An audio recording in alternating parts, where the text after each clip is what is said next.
नमस्कार मित्रों, मैं अंजू शर्मा संस्कृत जीवन में आप सभी का स्वागत करती हूँ। तो जैसा कि मित्रों हम लोग 8 बजे वाली अपनी कक्षा में व्याकरण और 8:30 वाली कक्षा में हम लोग भारवी कृत जो महाकाव्य है किरात अर्जुनीयम उसके प्रथम सर्ग का अध्ययन कर रहे हैं। तो हमारे जितने भी मित्र लाइव जुड़े हुए हैं आप सभी लोग अपने मित्रों को वीडियो की लिंक शेयर कर दीजिए जिससे कि अधिक से अधिक लोग हमारी वीडियो के साथ जुड़ सकें। साथ ही साथ मैं सभी से ये अनुरोध करना चाहूंगी, मैंने देखा है कि कुछ लोग लाइव आते हैं और एक दो कमेंट किए उसके बाद वो लोग चले जाते हैं। तो मैं आप सभी को बता दूं कि हमारी जो भी कक्षाएं चल रही हैं, चाहे वो व्याकरण की हो और चाहे वो साहित्य की हो, वो दोनों ही कक्षाएं प्रत्येक परीक्षा की दृष्टि से बहुत ही महत्वपूर्ण है। तो मैं ये सभी से कहना चाहूंगी कि जितने भी लोग हमारी वीडियो के साथ लाइव जुड़ते हैं कृपया वीडियो को पूरा देखा करें, क्योंकि पता नहीं परीक्षा में कौन सा प्रश्न किस जगह से पूछ दिया जाए। तो यदि आपने संपूर्ण पाठ्यक्रम का पूर्ण अध्ययन किया होगा अच्छी तरीके से, तो आपसे जो भी प्रश्न पूछा जाएगा परीक्षा में आपका उनमें से कोई भी प्रश्न परीक्षा में नहीं छूट पाएगा। किंतु यदि आप इसी प्रकार से करेंगे कि आए एक दो कमेंट किया और उसके बाद चले गए, तो आपको हो सकता है कि आपके जो महत्वपूर्ण प्रश्न हैं वो छूट जाएं। और यदि आपको किसी को भी किसी प्रश्न से या किसी श्लोक में या किसी सूत्र से कोई समस्या होती है तो आप उस चीज को कमेंट बॉक्स में लिखिए कि इस तरीके से आपको समझ में नहीं आ रहा है या फिर आपको किस चीज से क्या दिक्कत हो रही है, क्या प्रॉब्लम हो रही है, तो हम उसको और अच्छे से क्लियर कराने की पूरी कोशिश करेंगे। किंतु आप जो भी लोग हमारी वीडियो के साथ जुड़ते हैं आप लोग वीडियो को पूरा देखा कीजिए। तो आप सभी ने अपने मित्रों के साथ वीडियो की लिंक को शेयर कर दिया होगा। तो जैसा कि हम लोग जानते हैं अभी तक हम लोगों ने भारवी कृत किरातार्जुनीयम के प्रथम सर्ग के 20 श्लोकों का अध्ययन कर लिया था। तो आज हम लोग उसमें उसी क्रम में आगे बढ़ते हुए अपने किरातार्जुनीयम के 21वें श्लोक की ओर आगे बढ़ते हैं। तो हमारे कुछ मित्र हैं जो हमारे साथ लाइव जुड़ते हैं, जिसमें प्रियंका जोशी जी हैं, पंखुड़ी वर्मा जी हैं, उर्जिता तिवारी जी हैं, श्यामवीर हैं, विजय हैं, अभिषेक पारासर हैं, विपुल जी हैं, राही सिद्दीकी जी हैं। तो आप सभी लोग अपने अपने मित्रों को अधिक से अधिक बोलिए कि वो लोग भी लाइव आया करें और उनकी जो भी है, क्योंकि आप लोग लाइक करते हैं, कमेंट करते हैं, तो उससे मुझे बहुत ही उत्साह प्राप्त होता है, जिससे मैं और अधिक मेहनत करती हूँ आप सभी के लिए सरल और आसान तरीके से आप सभी के समक्ष इन सभी श्लोकों को और सूत्रों को रखने के लिए। तो आइए हम लोग अपने 21वें श्लोक की तरफ बढ़ते हैं। इसका पहले वाचन करते हैं, फिर एक एक शब्द का अर्थ जानते हैं और उसके पश्चात हम लोग संपूर्ण व्याख्या देखेंगे।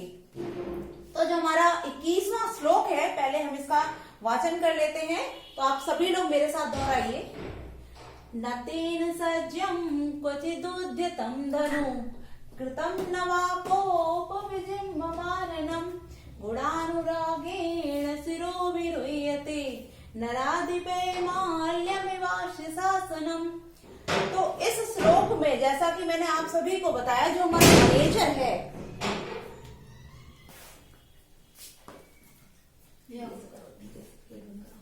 जो हमारा वनेचर है वो युधिष्ठिर के समक्ष दुर्योधन के वार्तालाप उसकी क्रियाओं का संपूर्ण वर्णन कर रहा है। तो वो किस प्रकार से अपनी बात को रख रहा है कि वो जो दुर्योधन के विचार हैं उसकी जो उन्नति है उसके विषय में बताता है। तो इस श्लोक में भी वो दुर्योधन के किस प्रकार से कार्य है या किस प्रकार से उसकी आज्ञा का पालन अन्य राजाओं द्वारा किया जाता है इसका वर्णन कर रहा है। तो हम लोग देखते हैं इसमें, क्योंकि हम लोगों ने वाचन कर लिया तो इसके अर्थ को जानते हैं। न माने नहीं और तेन यहाँ जो है वो दुर्योधन के विशेषण के रूप में प्रयुक्त किया गया है। तो यहाँ तेन से तात्पर्य उस दुर्योधन से है कि न माने नहीं, तेन माने उस दुर्योधन के द्वारा, सज्ज माने सज्ज किया हुआ, अर्थात सज्ज किया हुआ यहाँ धनुष की बात, धनु माने धनुष की बात हो रही है। तो धनुष को किस प्रकार सज्ज किया जाता है, जब हम धनुष पर उसकी प्रत्यंचा को चढ़ा देते हैं, बांध देते हैं, तो वह धनुष सज्ज हो जाता है। तो यहाँ वही बताया जा रहा है कि सज्ज किया हुआ अर्थात जिस पर प्रत्यंचा चढ़ाई जा चुकी है ऐसे। क्वचित माने कभी भी, उद्धतम माने उठाया गया है, धनु माने धनुष को, कृतम माने किया गया है, न माने नहीं, वा माने अथवा, कोप माने क्रोध से, विजिह्व आननम, आनन माने होता है मुख और विजिह्व माने टेढ़ा मेढ़ा। तो यहाँ बताया जा रहा है कि उसके द्वारा कभी मुख को भी क्रोध से टेढ़ा मेढ़ा नहीं किया गया है। आगे देखते हैं हम, गुणानुरागेण, गुणों के अनुराग के द्वारा या से, यहाँ तृतीय व्यक्ति का प्रयोग किया गया है। सिरो भी रोयते, सिरों पर धारण की जाती है, सिरों के ऊपर धारण की जाती है। नराधिपई, राजाओं के द्वारा। माल्याम इव अस्य शासनम, माला के इव माने समान, अस्य माने इस दुर्योधन की, शासनम माने आज्ञा को। अब हमने प्रत्येक शब्द का अर्थ जान लिया, अब इसके संपूर्ण श्लोक का अर्थ देखते हैं। तो यहां से हम लेते हैं, तेन माने उस दुर्योधन के द्वारा, क्वचित माने कभी भी, उद्धतम माने उठाया, न माने नहीं गया है। सज्जम धनु, सज्ज किया हुआ धनु, अर्थात जिस पर प्रत्यंचा चढ़ाई जा चुकी है, ऐसे धनुष को कभी भी उस दुर्योधन के द्वारा उठाया नहीं गया है। न तेन सज्जम, उस दुर्योधन के द्वारा सज्ज किए हुए धनुष को कभी भी नहीं उठाया गया है। उद्धतम माने, अगली लाइन देखते हैं, वह माने अथवा, कोपम माने क्रोध से, आननम माने मुख को, विजिम टेढ़ा मेढ़ा, न कृतम, और ना ही क्या किया गया है, नहीं किया गया है क्या, मुख को क्रोध के द्वारा टेढ़ा मेढ़ा, और ना ही उस दुर्योधन के द्वारा मुख को कभी टेढ़ा मेढ़ा नहीं किया गया है क्रोध के कारण। आगे देखते हैं, गुणानुरागेण, और जो उसके गुण हैं, गुणों के द्वारा, किसके, दुर्योधन के गुणों के द्वारा। नराधिपति, राजाओं के द्वारा। माल्याम इव, माला के समान। अस्य माने इस, शासनम माने आज्ञा को, इसकी आज्ञा को, इसकी अर्थात दुर्योधन की आज्ञा को। सिरो भी रोयते, सिरों पर धारण किया जाता है। कहने का तात्पर्य है कि दुर्योधन जो है, ना तो कभी क्रोध के कारण उसने अपने मुख को ही टेढ़ा मेढ़ा किया है, और ना ही कभी भी प्रत्यंचा चढ़े हुए धनुष को ही उठाया है, किंतु उसका व्यवहार राजाओं के प्रति इस प्रकार का होता है या रहता है कि जो राजा लोग हैं, उसके उस व्यवहार, गुणों के अनुराग के कारण ही, जिस प्रकार लोग माला को गले में धारण, सिर में धारण करते हैं स्वेच्छा से, उसी प्रकार उस दुर्योधन की आज्ञा को वो लोग गुणों के अनुराग के कारण अपने सिर पर धारण कर लेते हैं। तात्पर्य ये कि उसकी आज्ञा को मान लेते हैं। अब हम इसमें देखते हैं, यहां जो दिया है हमारा कोपेन,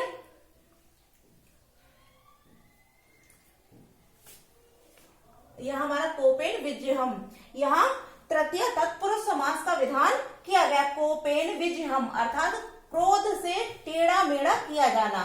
साथ ही साथ जो लिखा हुआ गुणानुरागेण, यहाँ गुणेशु अनुरागो तेन अर्थात सप्तमी तत्पुरुष का विधान है। साथ ही साथ नराधिपई, यहाँ षष्ठी तत्पुरुष समास है। अब हम अपने 22वें श्लोक की ओर पढ़ते हैं, क्योंकि इसका संपूर्ण अर्थ हम लोगों ने जान लिया है। तो अपना 22वां श्लोक देखते हैं, पहले इसका वाचन करते हैं, फिर इसको अर्थ जानते हैं। तो आइए आप सभी लोग मेरे साथ दोहराइए। सयोवराजे नवयौवनोद्धतम निधाय दुस्साहसनमेध शासनः मखेष्वखिन्नोऽनुमतः पुरोधशा दिनोति हव्येन हिरण्यरेतसम्। हम लोग इसके एक एक शब्द का अर्थ पहले जानते हैं, उसके बाद इसकी संपूर्ण व्याख्या जानेंगे। तो यहाँ स से तात्पर्य है दुर्योधन से ही, क्योंकि यहाँ संपूर्ण जो वर्णन हो रहा है वो दुर्योधन के क्रियाकलापों और व्यवहारों के विषय में ही वनेचर युधिष्ठिर को बताता है। तो यहाँ दुर्योधन से तात्पर्य है कि वह दुर्योधन यौवराज्य, युवराज के पद पर, नव यौवनो उद्धतम, नव यौवन उद्धतम अर्थात नव युवावस्था से गर्वित या उद्धृत, निधाय माने नियुक्त करके, दुशासन जो दुर्योधन का छोटा भाई है, दुर्योधन से छोटा जो दुशासन होता है, उसके विषय में बताया जा रहा है कि उस दुर्योधन को युवराज बनाकर। इद्ध शासनम, इद्ध शासन अर्थात जिसकी आज्ञा को किसी के द्वारा अस्वीकार न किया गया हो। तो यहाँ अप्रतिहत आज्ञा अर्थात जिसकी आज्ञा की कोई अवहेलना नहीं करता है। मखेशु माने होता है यज्ञ, जो यज्ञ इत्यादि होते हैं उनके विषय में बताया। मखेशु यज्ञों में अखिन्न यानी खिन्न न रहता हुआ अर्थात आलस्य से रहित होता हुआ। अनुमतः पुरोधशा, पुरोहितों की, अनुमता माने आज्ञा से। धिनोति माने यज्ञ को तृप्त करता है या प्रसन्न करता है। हव्येन माने जो हवि इत्यादि होती है, जब हम यज्ञ करते हैं तो जो आहुति की सामग्री होती है उसको हम हवि बोलते हैं, तो वही हव्य इत्यादि सामग्री। और हिरण्य रेतसम जिसका तात्पर्य होता है अग्नि, अर्थात हिरण्य रेतसम जो है वो अग्नि का ही पर्यायवाची है। तो अब हम इसमें देखते हैं कि यहाँ बताया गया इद्ध सासना, इसका जो अर्थ है वो अन्वय के अनुसार हम यहाँ से लेंगे इद्ध सासना, अर्थात उस जिसकी आज्ञा का, सासना माने आज्ञा की अवहेलना नहीं की जाती है। तात्पर्य जिसकी आज्ञा सभी के द्वारा स्वीकार्य होती है, कोई भी उसकी आज्ञा की अवहेलना नहीं करता है, ऐसा। सा माने वह दुर्योधन, तो जिसकी आज्ञा को कोई अस्वीकार नहीं करता है ऐसा वह दुर्योधन। नव यौवनो उद्धता, नवीन युवावस्था से उद्धत, अर्थात जिसने नई युवावस्था को प्राप्त किया है, अर्थात नई युवावस्था से जो गर्वित है, ऐसे दुशासनम, दुशासन को, दुशासन जो है उसका भाई, उस दुशासन को यौवराज्य, युवराज के पद पर, निधाय माने नियुक्त करके, तो जिसकी आज्ञा की अवहेलना किसी के द्वारा नहीं की जाती है, ऐसे उस दुर्योधन ने नवीन युवावस्था, जिसने अभी अभी प्राप्त की है, जो नवीन युवावस्था से गर्वित है, ऐसे अपने भाई दुशासन को युवराज के पद पर नियुक्त करके यज्ञों में, मखेसु माने यज्ञों में आलस्य से रहित होते हुए, पुरोहितों की आज्ञा को पाकर, अनुमता माने अनुमति को पाकर, तो आज्ञा या अनुमति एक ही अर्थ हो जाता है कि पुरोहितों, जो पुरोहित होते हैं, हवन इत्यादि जो कराते हैं, उन पुरोहितों की आज्ञा को पाकर हव्येन, अपनी आहुति के द्वारा या हवि के द्वारा, हिरण्य रेतसम, अग्नि को, धिनोति माने तृप्त करता है। तो यहाँ ये वर्णन किया जा रहा है कि जो दुर्योधन है उसने सांसारिक मोह माया को त्याग रखा है, जो राज्य इत्यादि शासन के क्रियाकलाप हैं उसके लिए उसने अपने छोटे भाई दुर्योधन को नियुक्त कर दिया है। इसलिए उसने उस दुर्योधन का युवराज पद पर राज्याभिषेक करके, और स्वयं वो क्या करता है, यज्ञ इत्यादि को करने के लिए जो उसके पुरोहित होते हैं उन पुरोहितों की आज्ञा से वो हवि इत्यादि को, जो आहुति होती है, हम लोग जब यज्ञ करते हैं तो ऐसा होता है कि जब हम यज्ञ करने बैठते हैं तो जो पुरोहित होते हैं, जो यज्ञ करवाने वाले लोग होते हैं, पुरोहित ही बोलते हैं उनको, तो पुरोहित जब हम लोगों को अनुमति देते हैं कि आप लोग हवन की जो सामग्री है उसको यज्ञ में छोड़िए, तो उनकी आज्ञा को पाकर ही हम लोग हवन सामग्री को हवन में डालते हैं। उसी प्रकार से पुरोहितों की आज्ञा को पाकर वो अग्नि को प्रसन्न करने के लिए या तृप्त करने के लिए वहां हवि सामग्री को डालता है और अग्नि को तृप्त करता है। साथ ही साथ क्योंकि यदि आप राजा हैं और राजा होने के बाद आप अधिकांश समय यदि अपना यज्ञ में व्यतीत करते हैं तो राज्य शासन को कौन चलाएगा, इसलिए उसने क्या किया है कि उसके जो राज्य की क्रियाकलाप हैं, अर्थात जो शासन है वो भी बाधित ना हो, साथ ही साथ वो अपनी जो आस्था है उसको भी दिखा रहा है कि मैं पूजा पाठ इत्यादि में भी लग्न रहता हूँ, लीन रहता हूँ, और मेरी जो प्रजा है उसका पालन भी सुचारू रूप से चलता रहे।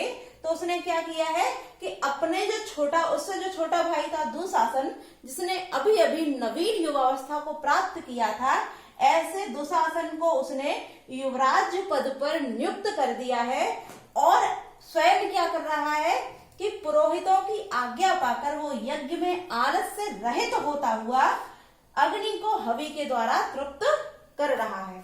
तो हमने संपूर्ण श्लोक का अर्थ जान लिया है और एक एक शब्द का अर्थ भी क्लियर कर लिया था और संपूर्ण श्लोक का अर्थ भी जान लिया। अब इससे जो कुछ महत्वपूर्ण शब्द हैं जिनसे कोई प्रश्न बन सकते हैं उनको भी देख लेते हैं। जैसे यहाँ शब्द जो दिया है नव यौवनो उद्यतम, तो यहाँ तृतीय तत्पुरुष समास का विधान किया गया है। इसका हो जाएगा नवेन यौवनेन उद्यतम, अर्थात नवीन युवावस्था वाला है जो, तो यहाँ तृतीय तत्पुरुष समास का विधान है। साथ ही साथ जो है इत्थ शासना, यहाँ बहुब्रीहि समास है। हिरण्य रेतसम, यहाँ भी बहुब्रीहि समास है और दुशासन में भी बहुब्रीहि समास का ही विधान किया गया है। अपने 23वें श्लोक की तरफ बढ़ते हैं क्योंकि हमने दोनों ही श्लोकों का वाचन भी कर लिया। प्रत्येक शब्द का एक एक शब्द करके अर्थ भी जान लिया और संपूर्ण श्लोक का अर्थ भी जान लिया।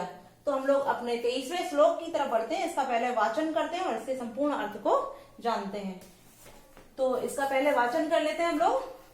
प्रलीन भूपालमपि स्थिरायति प्रशासदावारिधि मंडलम भुवा सचिन्तयत्येव अभियस्तवदेष्यसि रहो दुरंतावलवत् विरोधिता। अब यहाँ पर भी क्या बता रहे हैं, जो वनेचर है वो इस प्रकार से वर्णन करता है कि जो दुर्योधन है वो चारों तरफ से रक्षित भी है, सभी महान जो धनुर्धारी हैं वो उसके सहायक भी हैं, और वो अपनी प्रजा को प्रसन्न करने के लिए उनकी कृषि को अधिक उपजाऊ और अच्छी प्रकार से जो उसकी प्रजा है वो प्रसन्न रहे, इसके लिए उसने जगह जगह नदियों, नहरों, कुओं, तालाबों इत्यादि का भी निर्माण करवा रखा है।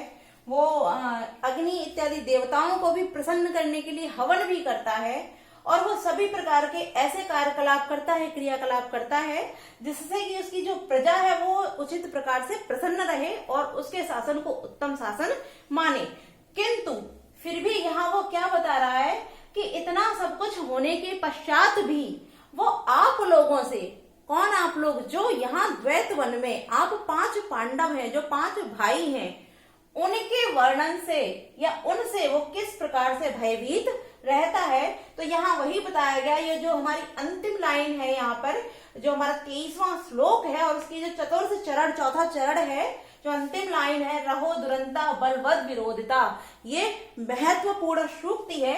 तो आप लोग इसको अंडरलाइन कर लीजिए और इसको लिख लीजिए, क्योंकि ये महत्वपूर्ण है और ये बहुत सारी परीक्षा में पूछी भी गई है, और ये टेट, रीट इत्यादि किसी भी परीक्षा में पूछी जा सकती है।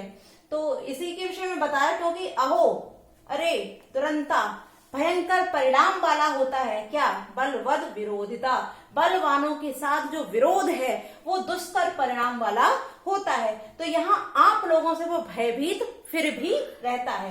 तो यहाँ बताया जा रहा है कि प्रलीन भूपालम अपि, प्रलीन अर्थात जो उसके शत्रु राजा हैं, शत्रु राजाओं से रहित होते हुए भी, स्थिरायति चिरस्थायी दीर्घ समय तक, प्रशासद व अवारिधि, यहाँ अवारिधि समुद्र के लिए प्रयुक्त है कि जो समुद्र है, प्रशासन अर्थात प्रशासन करता हुआ, मंडलम भुवा पृथ्वी मंडल पर, स माने वह दुर्योधन, चिंतयति एव चिंतन ही करता रहता है।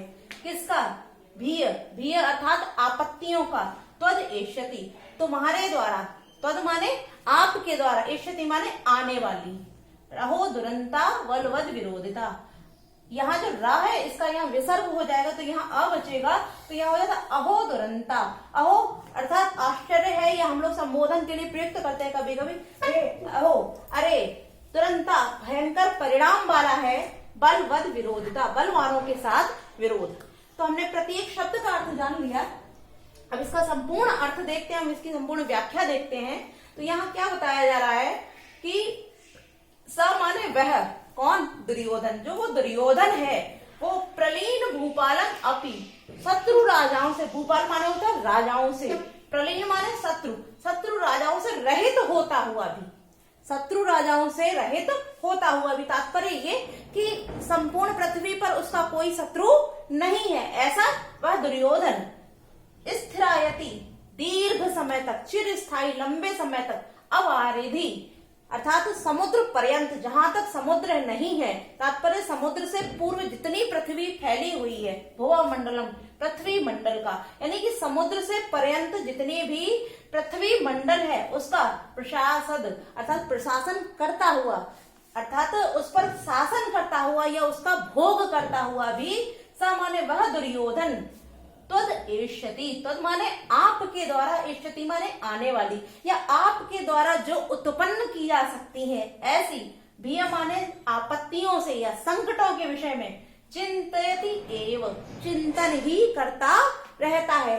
तात्पर्य क्या हुआ कि उस दुर्योधन का संपूर्ण पृथ्वी पर, जहां समुद्र पर्यंत यानी जहां तक समुद्र नहीं दिखता है, ऐसी संपूर्ण पृथ्वी मंडल पर उसका कोई भी शत्रु राजा नहीं है, और दीर्घ समय तक उसने संपूर्ण पृथ्वी का समुद्र पर्यंत पृथ्वी का क्या किया है, उसका वो भोग कर रहा है, अर्थात उस पर शासन कर रहा है।